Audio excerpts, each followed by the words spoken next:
ఇంకొక విషయం నేను ఇంతకుముందు చెప్పినట్టుగా తోలుబొమ్మ రంగనాథ్ ఆ తోలు బొమ్మను ఆడిస్తున్నటువంటిది రేవంత్ రెడ్డి. రంగనాథ్ నిమిత్తమాత్రుడు మాత్రమే, అసలైన నిందితుడు Revanth Reddy. Because he is the municipal minister.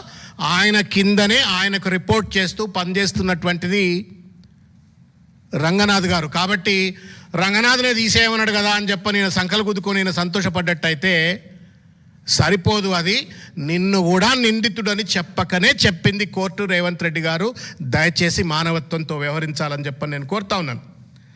నేను ఆ మధ్యకాలంలో రేవంత్ రెడ్డి గారు ఢిల్లీలో మాట్లాడింది. తెలంగాణ సమాజం అంతా సిగ్గుపడ్డది. ప్రజాస్వామ్యాన్ని, అంబేద్కర్ రాజ్యాంగాన్ని కొద్దో గొప్ప గౌరవించేటువంటి వాళ్ళందరూ కూడా సిగ్గుపడేటువంటి ఒక రీతిలో ఏం మాట్లాడిండో ఆ మాటలకి వాళ్ళ రేవంత్ రెడ్డి హైకోర్టు తీర్పు నేతృత్వంలో ఏం సమాధానం చెప్తాడో దయచేసి సమాధానం చెప్పాలని చెప్పి నేను కోరుతా ఉన్నాను. ఒక్కసారి మన హిట్లర్ రేవంత్ రెడ్డి యొక్క మాటలను ఒకసారి ఇందాం. Hydraa the word is Hitler's favourite word. Hydraa is core team called Hydra who can assassinate anyone. So I have taken inspiration from Hitler. I have named as a Hydra.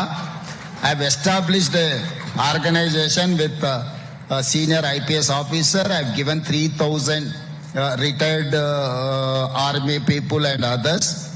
Today, anyone, you ask anyone who can dare to encroach any water body in my state or in my Hyderabad. I've demolished like anything. Demolished like anything.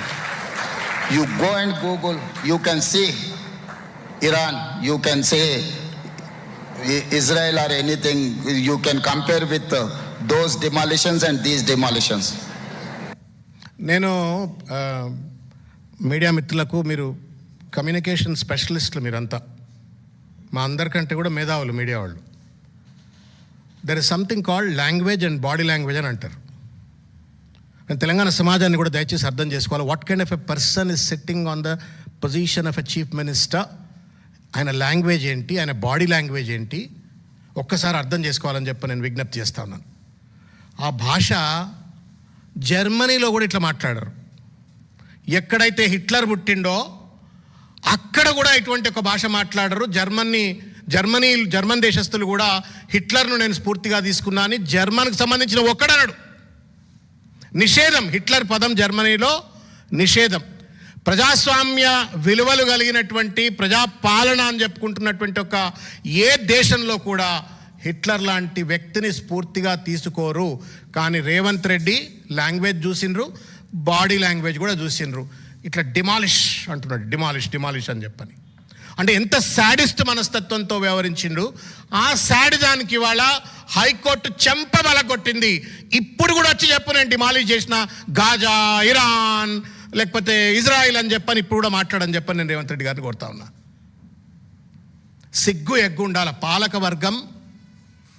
పాలకవర్గం అనేటువంటి వాళ్ళు తోటమాలి లాంటి వాళ్ళు, ప్రజలను కాపాడేటువంటి వాళ్ళు, ప్రజలకు ఇండ్లు కట్టించేటోడు, వాడు కడుపు నిండా అన్నం పెట్టేటోడు పాలకుడు అవుతాడు.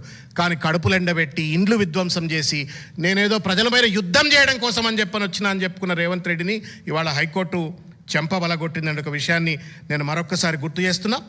మొత్తం మీద ఇది రాజు నేనే, మంత్రి నేనే, 34 వరకు నేనే ముఖ్యమంత్రి అని చెప్పుకునే రేవంత్ రెడ్డిని గద్దె దించటానికి మొట్టమొదటి మెట్టు ఇవాళ ప్రజాస్వామ్యం ఎక్కింది. అది హైడ్రా కమిషనర్ను దించివేయడానికి.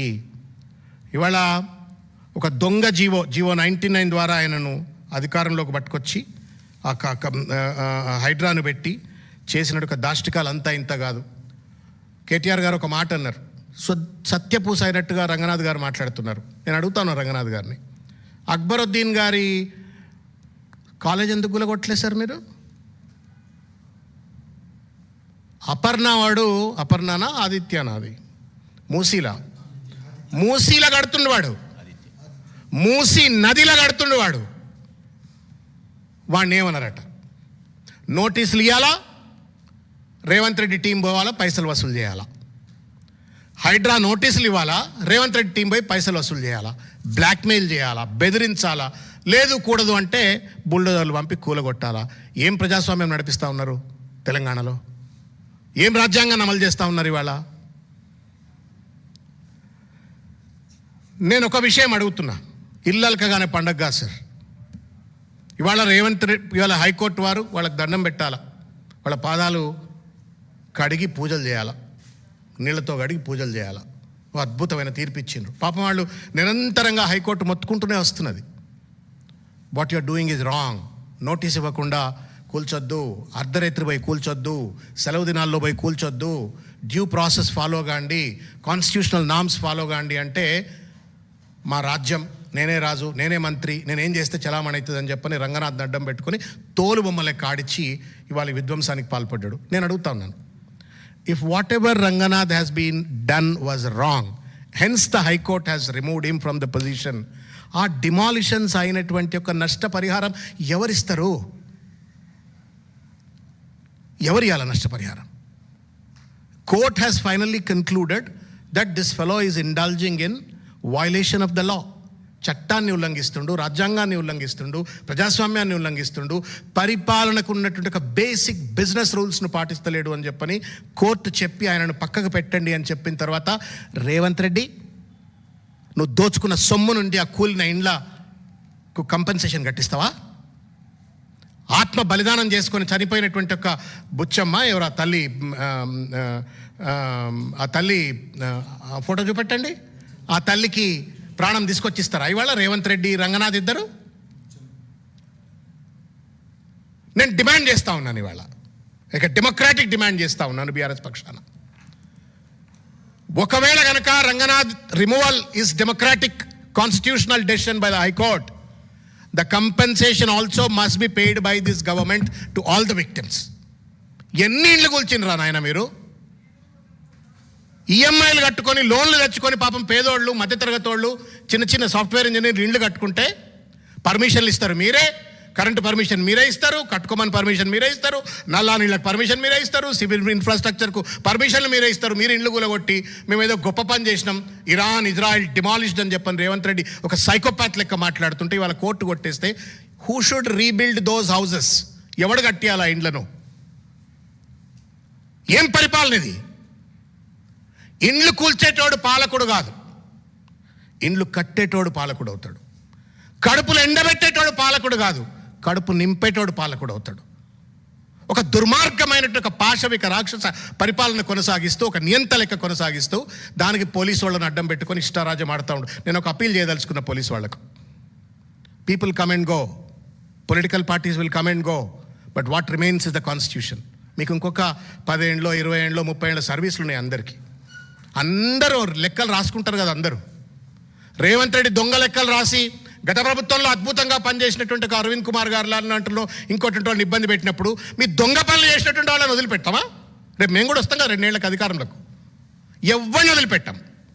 లెక్కలు రాస్తాం, ఒక్కటొక్కటి అన్ని లెక్కలు రాస్తాం. అందరిపైన న్యాయపరమైన, రేవంత్ రెడ్డి లెక్క బ్లాక్మెయిల్ పరమైన కావు, న్యాయపరమైన, చట్టపరమైన, ధర్మబద్ధమైన ఇంక్వైరీలు జరుగుతాయి, పనిష్మెంట్ తప్పనిసరిగా పడుతుంది. దొంగ కేసులు పెడుతున్నారు, భూ కబ్జా కోర్లకు అండగా ఉంటున్నారు, అడ్డమైన ఎఫ్ఐఆర్లు పెట్టి వాళ్ళ బాధితులను వేధిస్తూ ఇవాళ ఒక దుర్మార్గమైనటువంటి ఒక రాక్షస రాజ్యం పోలీసులు నడుపుతా ఉన్నారు, బ్యూరోక్రాట్స్ నడుపుతా ఉన్నారు. పైసలు ఇస్తే ఎన్ఓసి క్లియర్ అవుతుంది, పైసలు ఇవ్వకపోతే ఎన్ఓసి ఫైల్ మూలగబడుతుంది. పైసలు ఇస్తే ఎఫ్ఐఆర్ అవుతుంది, పైసలు ఇవ్వకపోతే ఎఫ్ఐఆర్ కాదు. దొంగల లంగగాళ్ళు పైసలు ఇస్తే వాళ్ళను రక్షిస్తారు, బాధితుల పైన కేసులు పెడతారు. 100 ఉన్నాయి, నా దృష్టిలోనే ఒక 100 కేసులు ఉంటాయి. ఇట్లా ఎవరిని కూడా వదిలిపెట్టాం. ఇవాళ రంగనాథ్ను హైకోర్టు పట్టుకోవచ్చు, కానీ రేపు ప్రజా కోర్టులో ప్రతి ఆఫీసర్ను కూడా, because government is all about not just the politician, bureaucracy and the judiciary. అందరము కలెక్టివ్ అయితే గవర్నమెంట్, అదే ప్రజాస్వామ్యం. రేవంత్ రెడ్డి ముసుగులో ఇష్టం వచ్చినట్టుగా డ్రామాలు ఆడతామంటే ఏ అధికారిని కూడా వదిలిపెట్టము.